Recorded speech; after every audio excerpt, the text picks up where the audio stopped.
Mais ces 2 livres sont importants selon moi pour comprendre ce qui se passe dans ces journées.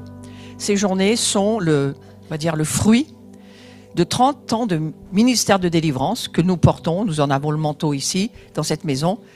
Et c'est une grâce que Dieu nous fait, la délivrance. C'est, selon moi, le plus grand signe de l'amour de Dieu, c'est de nous délivrer des ténèbres. Et dans cette maison, ça fait partie des fondements. Donc le livre, Le chemin de la liberté, je vous encourage à le lire.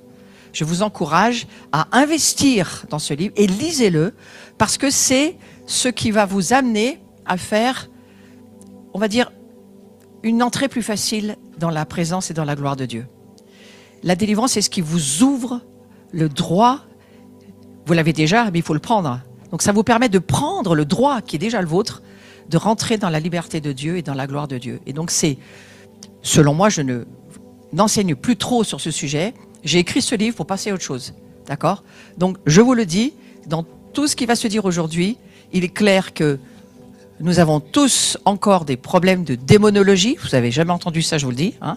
On a tous encore des problèmes démoniaques au fond de nous. Un chrétien n'est jamais possédé. C'est impossible, les chrétiens. Donc il appartient au Seigneur. Mais on a des problèmes en nous de présence démoniaque. C'est-à-dire de, allez, on va le dire, comme on le dit aux enfants.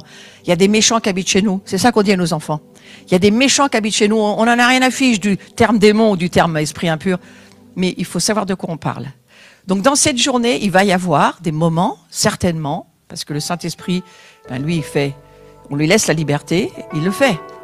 Donc ne soyez pas inquiets, n'ayez pas peur si par moment, il y a peut-être même on a une équipe de ministère de prière formés, ils ont des badges, vous les reconnaîtrez à leur badge. Si les personnes n'ont pas de badge, vous ne permettez pas qu'on prie sur vous. Même si la personne vous fait un grand sourire, c'est non. D'accord? Vous allez prier à l'extérieur si vous voulez, mais dans cette salle et dans cet endroit qui s'appelle l'abri, n'ont droit pour cette journée à prier que ceux qui sont formés, qui ont des badges. Le reste, je ne couvre pas. D'accord? Donc c'est aussi pour notre sécurité. Ici, on est en sécurité. Et c'est ce que j'aime à dire. Vous êtes en sécurité. Vous êtes dans un lieu de naissance. Les Anglais appellent ça le womb.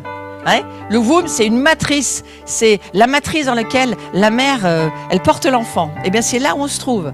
On se trouve dans un endroit où Dieu va nous faire vivre des naissances, va élargir des choses en nous, va nous transformer. Et les manières de faire de Dieu, c'est pas tout à fait les nôtres. Hein. C'est Ésaïe 55 qui nous dit les pensées de Dieu, c'est pas les pensées des hommes. Et donc Dieu fait pas comme nous, ouais. Mais il nous tient au courant. Hein. Il nous le dit déjà. Donc si le côté humain, animal chez toi comprend pas ce qui se passe, c'est normal. Ici, on va parler de choses spirituelles. Et l'homme, la femme spirituelle que nous sommes, a besoin de grandir. C'est l'objet de cette journée. Hein. Nous avons besoin de grandir dans notre spiritualité, de ne pas rester là où on en est, mais de continuer à ressembler à Jésus. Et dire à ton voisin, bah ça sera mieux ce soir alors. Hein? Bah oui, hein?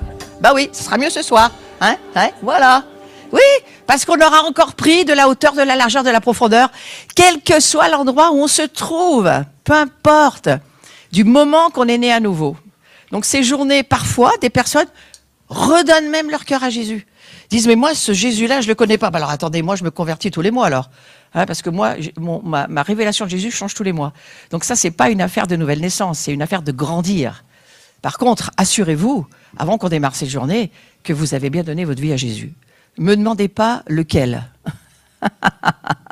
J'étais aux États-Unis, j'écoutais Oral Roberts parler, il disait, mais il y a des Jésus, ils ne ressemblent pas aux miens chez d'autres. C'est pas le même Jésus, on ne parle pas de la même chose. Et alors, de quel Jésus on parle? Du Fils de Dieu, mort, ressuscité pour nous. C'est de celui-là dont on parle. Hein. Celui où notre cœur sait qu'il est le Fils de Dieu. Et que lui, il est pas créé, il est engendré. Nous, on le sait. C'est la Bible qui nous le dit. Et après, bah, laissez-vous le temps de grandir. Donc voilà, ce dont il va être question aujourd'hui, c'est de parler de ce Christ, Jésus, le Oint, le Tout-Puissant, le Dieu, qui transforme nos vies et qui nous envoie le Saint-Esprit pour que lui puisse le faire. Parce qu'on ne peut pas se changer par nous-mêmes. C'est impossible. Et tous ceux qui ont essayé en sont fatigués. Hein, pour ça qu'ils sont là et qui se disent, bon allez, on va laisser faire le Saint-Esprit parce que nous, il y en a marre, ça marche pas. Ouais, moi j'en fais partie. Voilà. Je pose le cadre de cette journée. vous êtes en sécurité. Laissez Dieu faire ce qu'il veut avec vous. On va juste se dire que par moments, on peut avoir des attouchements de Dieu un peu douloureux. Alors on peut pleurer, on peut rire, on peut parfois crier. On va essayer d'éviter que vous criez parce que ça, c'est compliqué pour ceux qui sont autour. Mais vous savez que quand une présence en nous veut sortir, je parle de démons là, souvent il nous faut crier. Je vous donne un conseil, c'est surtout pour la fin de la journée. Je vous donne un conseil, criez pas. Et toussez très fort. Et vous verrez, ça se passe tout seul. C'est une technique de travail, d'accord ? Parce que ça fait 40 ans que je le fais, je peux vous dire que ça va vous aider. Donc, ne laissez pas votre humanité crier en pensant que c'est vous qui criez. C'est pas vous qui criez. Les démons ont horreur de sortir des corps et hurlent. Donc, nous, on se dit, ah, c'est bon, nous, on veut garder nos oreilles, d'accord, hein ?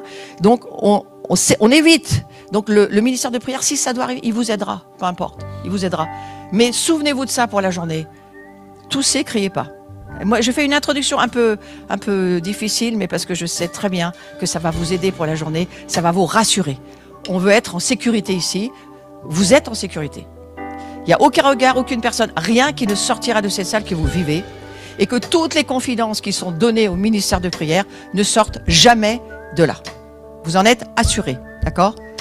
Tous ceux qui travaillent dans le ministère de prière sont responsables de se taire, et ils le savent. Ça, c'est une bonne chose. Parce que on ose livrer nos vies à d'autres. Mais on a l'espérance, pas l'espoir. Hein. On a l'espérance que c'est Dieu qui passe au travers d'elle. J'ai pas dit l'espoir, j'ai dit l'espérance, pas pareil. Voilà. J'ai une chaîne YouTube. Je vous invite à y aller. J'ai passé les 2000, je vais monter sur les 3000. J'ai besoin de vous. Abonnez-vous, cliquez. Les enseignements que vous entendez, parfois en replay, changent votre vie, mais changent d'autres vies. Et j'ai des personnes qui viennent de m'appeler du Chili qui me disent « Ah, ma vie a été transformée ». Une prof de français au Chili qui m'a invité sur son YouTube dans sa classe d'élèves au Chili, qui m'a dit « Ah, c'est trop bien ta chaîne, il faut que tu leur parles de Jésus à mes élèves ». J'ai fait « On a le droit au Chili ?» Il fait « Ouais, on peut faire ça au Chili ». Oh ben chez nous, on se ferait virer. Hein. Donc voilà. Hein. Donc c'est une chaîne qui n'est pas faite que pour les Français en France, mais c'est une chaîne qui est faite pour amener l'Évangile et la vérité de l'Évangile, la connaissance de l'Évangile. Voilà. Donc... merci de cliquer, abonnez-vous, encouragez-moi. On a toujours besoin d'être encouragé. Autre chose, je donne 1 heure de cours les jeudis de 19h à 20h. Vous pouvez vous inscrire. C'est aussi simple que Louis Even pour cette journée. Je dis ça en riant parce que c'était compliqué pour certains de s'inscrire à cette journée. C'est une nouvelle manière de faire. L'inscription, c'est facile pour certains et c'est vraiment, vraiment compliqué pour d'autres. Alors, c'est pas grave, vous envoyez un chèque et vous m'écrivez personnellement sur le contact abri. Impossible de rentrer dans WizEvent, mais moi, je veux faire partie du truc, donc j'envoie mon chèque et ça marche quand même. J'en vois certains qui rigolent. Hein, voilà. Mais c'est un cours magnifique, je m'écoute moi-même, je me trouve intéressante moi-même, je prends des notes de ce que je dis. Donc c'est quand même bien, hein, c'est quand même assez rare. Hein. À chaque jeudi, il y a un truc que Dieu me dit que je savais pas. Je me dis, mais ça c'est incroyable, faut que je reprenne des notes encore. Hein. Voilà, le monde de l'esprit, c'est un fleuve qui coule et c'est pas des informations qu'on vous répète depuis 40 ans, qui ne changent personne. Si les informations de l'Église avaient changé l'Église, on serait déjà dans les cieux. Hein. Mais les révélations nous transforment. Et aujourd'hui, nous allons libérer des révélations qui vont transformer votre être intérieur et qui vont vous mettre en feu pour Dieu, c'est l'idée. Ouais. Et que vous allez sortir de cette salle et vous allez devenir contagieux, c'est l'idée aussi. Ouais. Et pour ça, il faut laisser les ténèbres sortir de nous parce que eux bloquent les portes. Mais les portes de l'enfer ne prévaudront pas contre l'Église. Mais de qui on parle? C'est quoi? C'est les châteaux forts du Moyen-Âge? Non, c'est ta vie, c'est ton cœur, c'est ce que tu es en train de vivre à l'intérieur de toi. Voilà. Donc c'est une petite introduction un peu longue, mais voilà, je voulais vous mettre à l'aise sur cette journée. Il n'y a rien d'autre que le désir de la transformation. Vous êtes d'accord avec moi? On est là pour se laisser être transformé. Alors on s'en fout pas du voisin, mais quand même un peu. D'accord? C'est ma manière de dire. T'occupe pas de ton voisin, encore moins de ton mari ou de ta femme. Occupe-toi de toi aujourd'hui. Hein? Regarde devant toi, occupe-toi de ta vie. C'est pour ça que c'est un petit lieu un peu fermé. Et certains, ils viennent tout seuls et ils ont besoin d'être tout seuls. Ils n'ont pas besoin que, voilà, autre chose que leur relation avec Jésus. C'est l'idée. Et c'est samedi, il y en aura d'autres. On a mis des petites feuilles sur les chaises, donc ça vous permet de ramener la prochaine journée qui va se passer au mois de mars. Pas avant, parce que j'ai pas trouvé de samedi. Vous imaginez? Mais au mois de mars, on recommence et on continue. Et on laisse le Saint-Esprit pousser madame. Vous savez ce que ça veut dire, pousser madame? Quand une femme accouche, c'est pousser madame. En général, c'est pas monsieur, hein, c'est madame, pousser madame. Mais le père, parfois, moi je voyais mon mari pousser plus que moi. C'est incroyable. Hein, il vivait tellement le truc, à la limite, c'est lui qui mettait l'enfant au monde. Mais c'est l'idée.